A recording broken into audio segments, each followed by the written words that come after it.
Hi people, this is a quick comparison video between three mostly used by me diagnostic tools that I use for my DIY, and I'll try to be straight to the point. So we are going to compare today Kingbolen S6 Elite, Kingbolen Ediag Elite. These are brothers, cousins, and almighty OBD 11 that I like quite a lot as well. So let's go. Very first thing, as you can notice, two of them wireless and they can get connected to Bluetooth. These two connected to phone. This one has wire and it runs on with its own screen, with its own Android device. And this tool comes with its own case.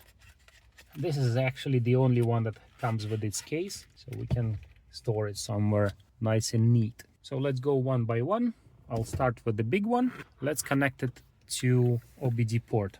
When we start it up, this is what menu looks like. You have different sections. I must say it's not something extraordinary clever. It will not do the ECU remap or some other clever stuff, but for my DIY competence it covers pretty much everything I need, apart from the couple exceptions, but I'll mention that later. So it's a touch screen, so you can use your fingers to select the menu you want, or you can go, if you work in the garage, which I quite like, you can use these navigation buttons, OK, and the return, which is back. So I'll just quickly explain what it is. Diagnose, it's specific to your vehicle. So you download all the software for different makes and models. There are quite a few, and it's all free, and it's free updatable as well, which is quite important. So I'm gonna start with this section, upgrade. So this is upgradable software, so what currently we have nothing to upgrade, but I'm not connected to internet in the garage here as well, so let's skip that for now. So the left section is upgradable software. I'm not connected to internet now, but I also have recently updated all the software anyways. This is for specific models, and this is maintenance functions. So as you can see, this is all mixed together, like air fuel ratio reset, airbag reset, and then there are some car brands. So this is like a mixture of all the software. So you can go by brand, pretty much, I don't know how many brands, 100, it shows it covers 100 different brands, which is pretty cool. And this is your maintenance functions. They all up to latest version. When I took it out of the box initially, it took me time to update it all. Maybe my Wi-Fi was a bit slow, maybe it just was losing connections to different servers where it was getting the software from. But anyway, this is what happened when I did my updates. This is what happens during update. So this is our cars, maintenance functions, and all together. So it stops occasionally, maybe it loses connection to the network. So we go start again, and it starts from where it paused. You see this is already on 74, so it keeps going. But once you update, because it's maybe too many updates and maybe it loses connection, sometimes connection fails and it doesn't go, but this time it seems to be going. So that's the downside I found of it, but if it's free, why not? I'm happy to press the button. And this is whatever gets downloaded, it installs with the blue bar and starts connecting to one more and downloading. And talking of the updates, I quite like this is free and lifetime, which is pretty cool. If you compare them to some other brands that can be quite powerful, but they give you some 2 years, 3 years free usage, they require you to pay subscription fee, couple $100. And it's not only if you want to update to the recent versions, then you pay. No, you won't be able to use the software unless you sign up for subscription. Like I have my X-Tool diagnostic tool, which is pretty good, but $200, not sure. Right, let's go back to the functionality and go through these different menu sections. So when you go to diagnose, that's where you go to the actual car software that deals with particularly your car. You can either do auto search, it will find what car you drive, or you can select amongst the brands. So we can do the auto search, so it will read your VIN. It should find that we are sitting now in Skoda. There it is. and it will load up the software.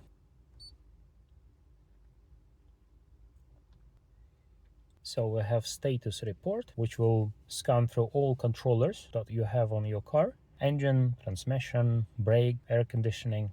It's going to give you a report if there's any fault code stored there, freeze frame data, so that means the status of some data when that fault code occurred. So as you can see, this is how it's doing it. We have one fault there, so you can, after it's finished scanning, you can go inside, you can read the code, clear the code, and deal with that particular controller. We'll go inside controller. This is the information about the controller, and this is when we read version info, read codes, clear codes, live data, freeze frames, and we can do actuator test. Actuator test, will come back to that later. So system scan is pretty much the same as it did, but maybe with the less graphics. So it's gonna go through the all controllers again, but it's just with the slightly less graphics. And CAN scanning, this is the quickest one. So we have our all data stored in a CAN bus, so we don't need to contact every controller to read its information. We can just quickly scan, and it will gives us straight away all of data. That saves time. But we don't read data directly from controller, just from the central place. System scan, and then we have system selection, where we can go directly to where we want to go. So if you don't want to scan whole of the car, you just go to, say, for example, to engine. That's the information about the ECU, and you come to the same menu: read, clear, live data, actuator test. When you can test different bits, send them signal. You can activate, for example, fuel pump. When you need to bleed your fuel pump, you can activate your fan. You can test different bits of your engine, not only engine. When you go to driver's door, you can open your window, you can try to put your lights on, and then you can decide whether that's actual motor not working or maybe just a switch or the wiring. So you can just diagnose that, which is pretty good. So for example, we can go to driver's door electronics, actuator tests, front door driver's window actuator. Okay, start parameters, open, and we start. As you can hear, my window has opened, and we can stop the test, close, start, it closes. Anyway, this is where you control your bits. So this is about everything we have for the particular vehicle. So when we get out of this menu, we have maintenance function, and we have 15 different functions. So you can read for yourself: brake pad reset, battery matching, ABS bleeding, AdBlue reset, DPF regeneration, EGR adaptation, oil reset, which is quite important because when you change your oil, you want to reset your service light, steering angle. This can be done with the car, so I don't see much point, at least in Skoda, for this one. Gear learning, injector coding. So when you go to any of those, this is, as I said, maintenance function. They don't go specifically to your car. Once you select, and you select, say, you want to reset the oil, and then it will give you a list of the manufacturers who you want to work on. There you go, and then you select list of the manufacturers you want to work on. So if it's Skoda, in our case, so I need to find Skoda, it will load up oil reset specifically for Skoda and different menus for that. So we've gone diagnostic, maintenance. OBD is the standard OBD scanner, so this is like the cheapest one that you have. So it pretty much reads the exactly when you have engine management light, hence this symbol as well, then it can read it. So it finds the protocol, which one to read, and then you can enter and then scan. This is very the basic one, but it's nice to have this option here as well. You can contact support either with this button or here, and they do reply to that. Well, I don't have a internet here anyway, so it opens the chat and you can chat to the support. Upgrade, I won't call it upgrade, it's more like an update, so you can see the software that needs to be updated. At the moment we have nothing, but repair info, there's not much.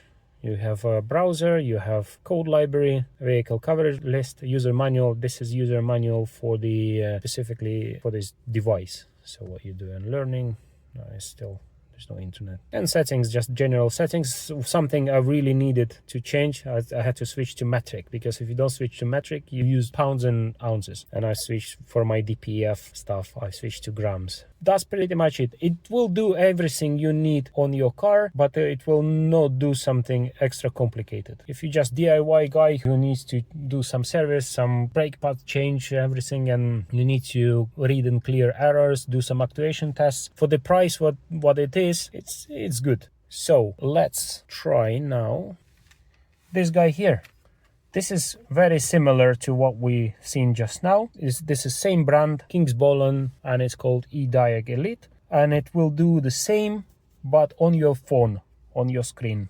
So this is what we have. This is our menu from the Ediag that runs on your phone. It's pretty much the same. All system diagnostics, which will go to your car's menu. It will scan your VIN and it will find that it's Skoda, or you can use VW. So it's pretty much same menu, but with the convenience that it runs on your phone and you don't need to carry this device. The inconvenience of this is that the software that you use for different car brands, it takes space. So I've only downloaded VW and Skoda. As you can see, status report, system scan, system selection. They have something for Crafter here specifically. It's exactly the same menu, but it's with the convenience that it's on your phone. Inconvenience is if you don't want to work with dirty hands on your phone, and if you don't want to keep too much data on your phone. So if you have just one car, this is even better option. So it's slightly cheaper than the big device. And if you have just one car, so when I go to, so just to show you the size of the software,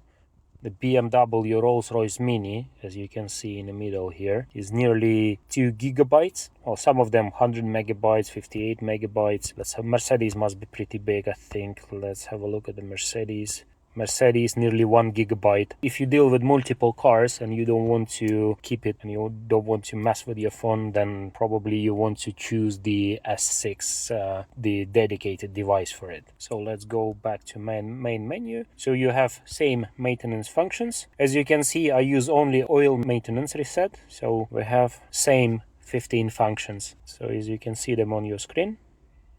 Once you need them, you can download them. 100 megabytes per function, so it's not too bad, but only if you need them. So I use it mainly for oil maintenance reset, and I'll tell you why, despite I have something more strong. And last but not least, we have our almighty OBD 11. I actually mean it, it's almighty, it's quite strong. The downside of it, it only deals with Volkswagen. It's very good with Volkswagen. It's pretty much analog of the VCDS, or also known as VAC-COM, and it's also, I think it's dealing with BMW as well. I've read somewhere it can do Toyota, but I'm not sure. Some people complain that with Toyota is just a pretty much basic scanner. And another downside of this, you pay subscription fee. I paid something like £78 for a year because I needed to reset something specific for my DPF reading. And let me show you what it looks like as a menu. They have two different apps. They have general OBD 11 and they have OBD 11 for VAGs. I'm gonna just connect it while I speak. OBD 11. Let's connect to the device and to the vehicle. I find design of OBD 11 better. It's just personal preference. I think they all do the same. So as I said, this is very specific for VW and BMW. I've never tried it on BMW, but it can do a lot. It has a lot of power, but it's narrowed down to a couple of brands and you pay for it. There are a couple annoying things and there are some great things. Out of the great ones, once it's connected, I'll show you how quickly it will do the scanning with the new version. So if we tap scan, as you can see, this is how far it scanned. One false file, and this is our driver door, something, some glitch there we'll figure out later. But this is how quickly it can scan. Then we can go into the live data, pretty much what that we can do on other things as well. Advanced live data. It's pretty brisk. What else we have?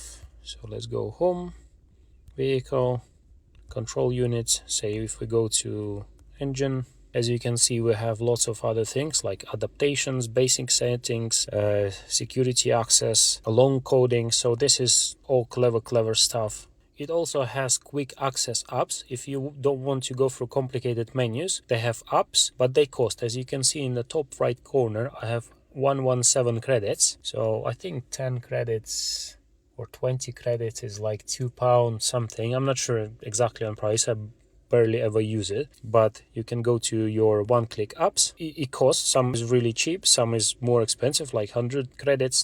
These are credits. Seatbelt tension reset, all the clever stuff. But what I don't like, something basic like oil reset, because I pay for it. This is the diagnostic tool that I use the most, because once I paid for it, I want to use it capabilities. It's very quick with everything, but I cannot reset the oil for free in this one. So if you need something basic like an oil reset, you can find it in the apps here somewhere, probably. Let's have a look.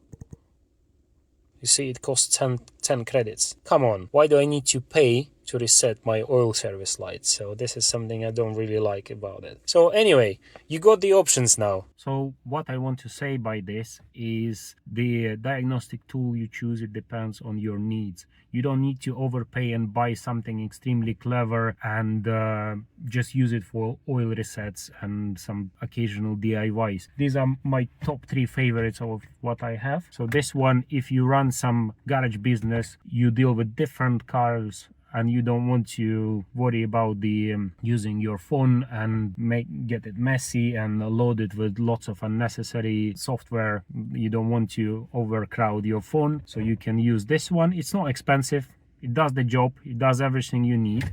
If you just DIYing on your car, this is the better option. You just download software for the car you use. I'll do BMW. As you see, it's like 2 gigabytes. I don't know if you have, some people have limited space on their phones. And then you get this OBD 11 that is very powerful, but it's mostly for VADs. And one more thing I need to say as well, some Mercedes functions, some Chinese brands, some bits of software, they will not be even provided by the more expensive scanners that you have, because you need to get the license to authorization from the manufacturer to use some extremely clever options. So no matter how expensive and clever tool you buy, you still will need to get hold of the manufacturer to get the license to do some specific functions you do on your car. So it's not as simple. If you buy something expensive, it'll do everything for you, so you might just throw your money away with that. So that's it for DIYers.